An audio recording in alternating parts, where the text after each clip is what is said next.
What if I was to tell you that hidden within this sleepy little market town hides one of the most incredible car facilities in the world? They've housed almost every single McLaren F1 ever made, they're busy putting F1 car engines into the back of old Porsches, and they have their own hypercar in production. And not to mention, they turn the most incredible track cars into the most bonkers grocery getters. This sounds like a fever dream, doesn't it? But this is where dreams become reality, because this is where Lanzante is housed. And in this exclusive Classic Driver video, we're taking a look behind the scenes and behind the curtain to see some of the most incredible cars you'll ever see. Let's take a look. I'm here to meet Dean Lanzante, who throughout the 1990s was busy becoming a key figure in the preparation of race cars, where the team would then go on to win the 1995 24-hour Le Mans with the McLaren F1 GTR, eventually leading to Lanzante becoming a service centre for the road and race McLarens. From there, the rest is what we call history, as they now convert some of the most incredible track-only cars into the perfect road-going machines. So Dean, this looks like a pretty incredible place to start. This is one of the coolest archives that I've ever seen in my life, and maybe just tell us a little bit about it and where's the best place to start? Well, this is where we keep all our archives, from race records, everything for our research, for whether it's to restore a car back to how it was originally, but also bits that we've collected over the years or been fortunate enough to be given. We've got race suits all the way along here from all the F1 GTRs, including the suit I wore at Le Mans to do the refueling, signed by the three drivers. I think I might struggle to fit in it now. I'm 30 years on, but yeah. So it's everything: race records, race reports, all stuff that we look back on, and even stuff that when we run race cars at Goodwood and have every lap of every car that we've run is catalogued in here in some manner. The first thing I noticed actually when I came in was the logos and things there. Are you able to tell us about just the story of the logo? The logo's been quite a talking point as people try and figure out an Italian name. Obviously my father started the business and is Italian. I'm very much English and the business has always been based in the UK, but we do have an Indian god as a logo. But it originated back from some time ago. My father had a Mini from the Magical Mystery Tour that he had from George Harrison, and when we were kind of looking for a logo, it was suggested that Lord Ganesha may bring us good luck. So it's something that's stuck with us ever since, and yeah, and kind of will moving forward. We literally got these, right, the French magazines, but as we were the following morning. Going back, amazing. We just pulled over at a newsagent and picked up all the French, the French ones here. What's the come down like from winning Le Mans and even just as part of a team? You know, I think for us, what was we'd never even done Le Mans before, and I think to go from we arrive, live in a garage for a week. I don't think we knew the significance until later. Certainly I didn't. I went back a year later just to watch, and it was then that you get a scale of the event, and it was like, wow, this was actually a pretty big deal. And then when you sort of look into it more and see how many teams, I mean, how long it took Toyota to win it, and the billions they must have spent to get to that point, we kind of rocked up and it did it. I mean, circumstances are a huge part of it. We had a fantastic car, we had great drivers and weather conditions and all. And Le Mans changed very much. When we did it, it was a strategy. The race was something where you had to be there at the end. It was much more difficult to stay out the pits, as nowadays plenty of cars do a clean run. With us, we didn't go in the garage, but we were probably the only car that didn't, and that's what got us a win. 1995 Le Mans 24-hour race comes to an end, and the first car that crossed the line is a McLaren. An enormous reception for Yannick Dalmas. So this is some space, Dean. Where are we now? Well, this is the main workshop where it's not the only facility we have, but this is where I suppose all the finishing of cars and projects gets done. There's a lot of other processes outside it, but this is where the pretty bit happens and they sort of come to life in their final phases.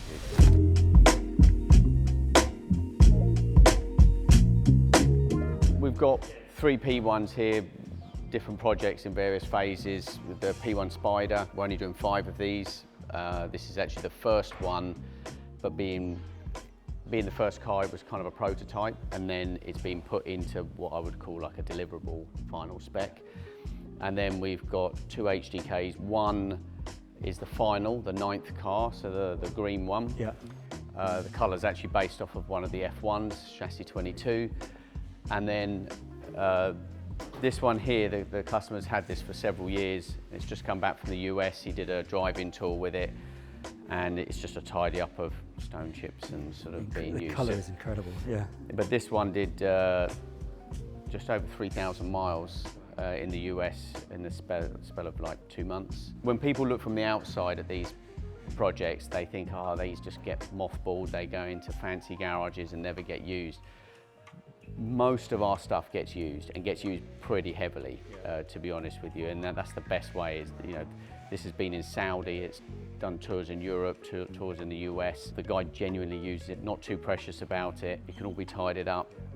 Yeah, and that's how it should be. Yeah, it is. It is. Yeah. And I was going to ask you, in general terms, when you started the projects of turning the GTRs from track cars into road legal cars, how does that process, even in my simple terms, how do you even start with something like that?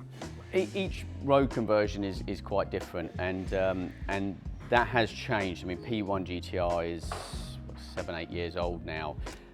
The first car we ever road converted was an F1 GTR. Most people would be familiar. You had the F1 road car, you had the GTR that went racing, and then McLaren brought out a limited edition LM, which was effectively a road-going GTR. So we did some genuine F1 GTRs. P1, it's a track car, not a racing car. Yeah. So it was designed to do like a track program where customers would be supported by McLaren and all do these track events together around the world. So because it's derived off of a road car, there are lights and some basic things on there which can be challenging if they're not there, which we'll run through some of the other projects which have some different challenges. Most of the cars that we've done, people like to drive them to a track, do a small number of laps and drive home. It's that flexibility and operating window which is very different from a car that runs on slicks, that needs a refueling Bowser, that you now need assistance, you now need a team, you need a truck, you need all that to be facilitated. But by putting road tyres on it and having a regular filler and a little bit more ride height, the lap time on a Senna GTR, it's around Donington, it's 2 seconds slower in road format to full race format, which most customers won't sense. So now you've got a car that you can drive to the track, scare your friends and drive home.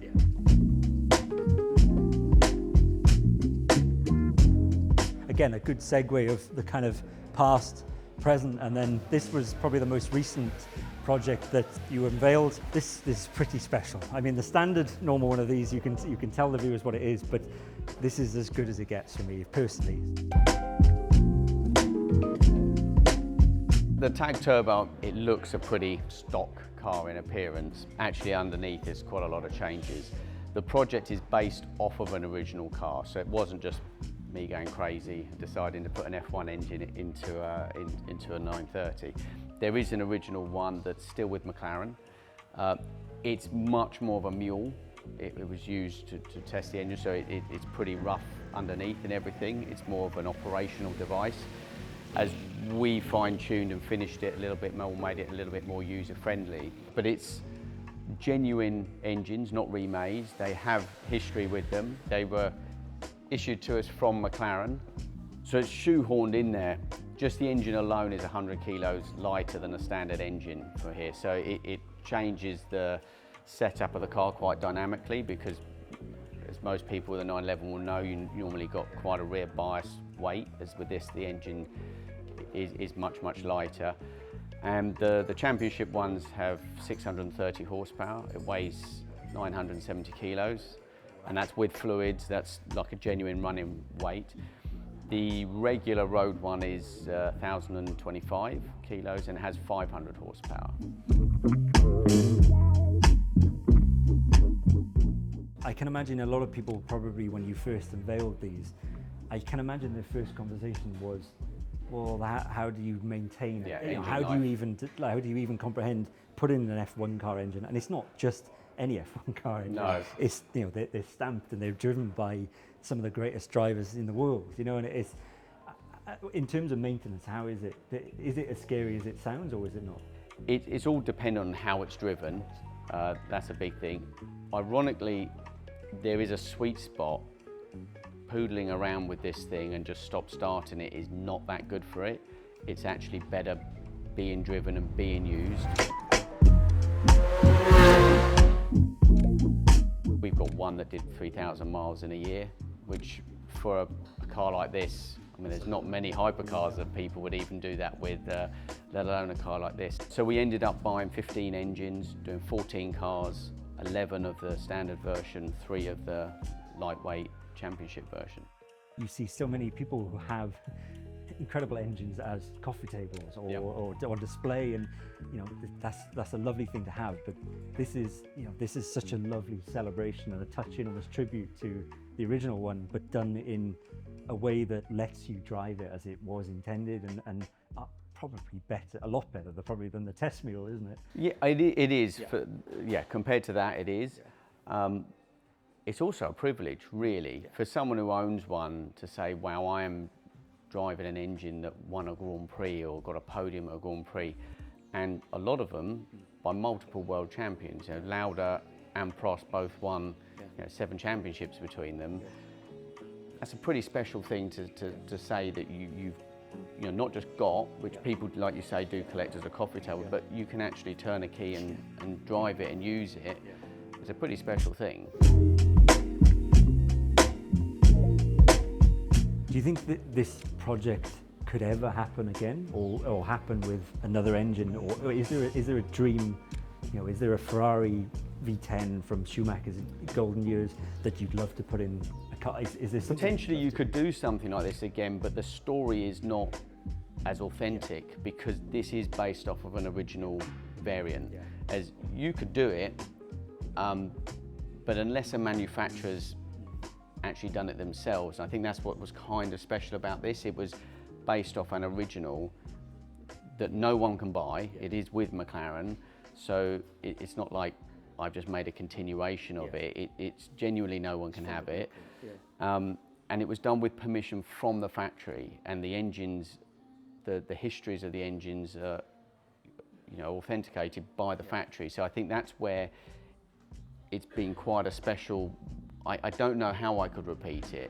I wondered if maybe the Renault F1 car would be a Spas. You know? Well, yeah, maybe we do a range of Spasses. I'm not sure what the take-up would be, but...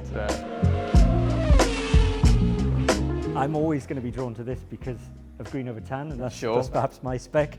But what exactly are we looking at here? Because these look like Hot Wheels cars.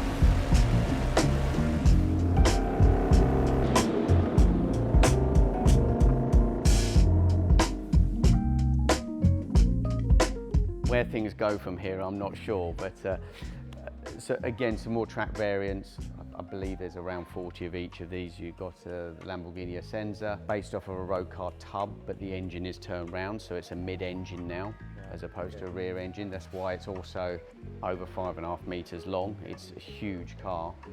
And then the Bugatti Bolide, I think everybody knows about this and its performance figures, 1,600 kilos, 1,600 horsepower, masses of aero, but the build quality on this is built like a street car from the factory. It's really quite exceptional. Just as with P1 GTR, Senna GTR, we've done a couple of Pagani Zondas, Porsche 935s.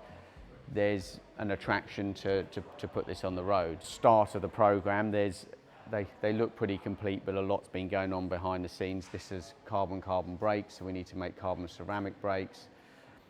Unlike P1 and Senna, we do have some lighting challenges. I was just going to ask you about that. Yeah, how this is just a marker light and an indicator. Interesting. We will fit a light in it, but then you also don't want to destroy the integrity of this car. So the lights will go in this lower section. And then there's some really basic things that this car doesn't have. It doesn't have a windshield wiper. You know, then certified glass, lift system. This runs torsion bar suspension instead of springs, so then we have to get different torsion bars made for different spring rates.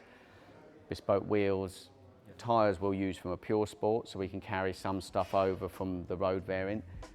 The engine and gearbox is from a street car, slightly modified in its mapping, but the hardware's very similar. Almost full circle moment there. The decades that you've been working with all of these cars has now led for you to then make your own supercar or hypercar or your own incredible piece of machinery that I believe is tucked away in a little room for us to go and have a look at. It is, absolutely. We'll go and have a look.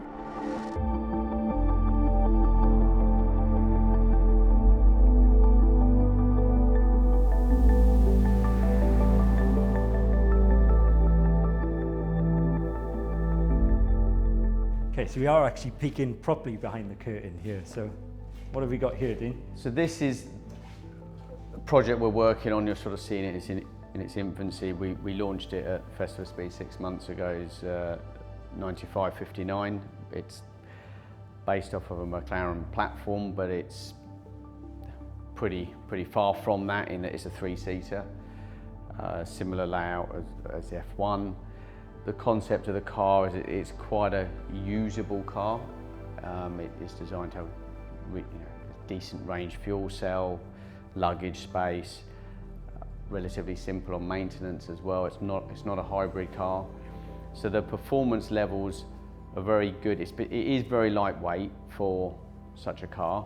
It's 1,250 kilos, 850 horsepower. Its real thing is about how usable and how anyone can drive it. It's supposed to be, doesn't sound too sexy when I say it like this, but a sort of non-precious car. You know, I think there's so much, super cool product out there, but would you park it in the street in London and leave it really, or would you leave it at a hotel and stay there for the weekend and leave it outside? This is something that doesn't have to have a hybrid charger and something constantly monitoring it. It's quite a straightforward, usable car. And I was going to say that there is a desire for that, isn't there? Where again, there's always a market for the outrageous, again, and you almost cater for that in the bonkers stuff that you could go and get your pint of milk in. But at the same time, this is almost everything that you've learned from the decades and the complex builds you've done. This is almost the end product in a way, and the best showcase of what you do. It is. This is not something that I've come up with to tell people this is what you need. It's actually been driven the other way around. We've got some fantastic customers that have got mind-blowing collections of cars. This has been fed by them saying, we would like a car that is like this, does this, fits this template. And I think having something there's plenty of things with mind-blowing performance figures and all of those things, but having something that genuinely is usable, that is relatively low cost in maintenance, and also its price point of the car. We've seen, you've obviously followed this for years, but when you look at the last group of hypercars 10 years ago with LaFerrari 918 and P1, they were all under £1 million. And now that shift in a decade, it's not gone with inflation, that is well above. And we kind of looked at something that's in a bit of its own space of pricing. It isn't inexpensive, but it's not to the equivalent of those other cars. But it's still limited to 59 cars, very bespoke. You can pretty much spec it how you want it. Incredible. Well, thank you very much for your time today, Dean. I just see you're warming up the Tag Turbo for me to take. Probably maybe not for you to take, but it will be going out. But yeah, thank you very much for your time today. It's been incredible. And what a wonderland this place is.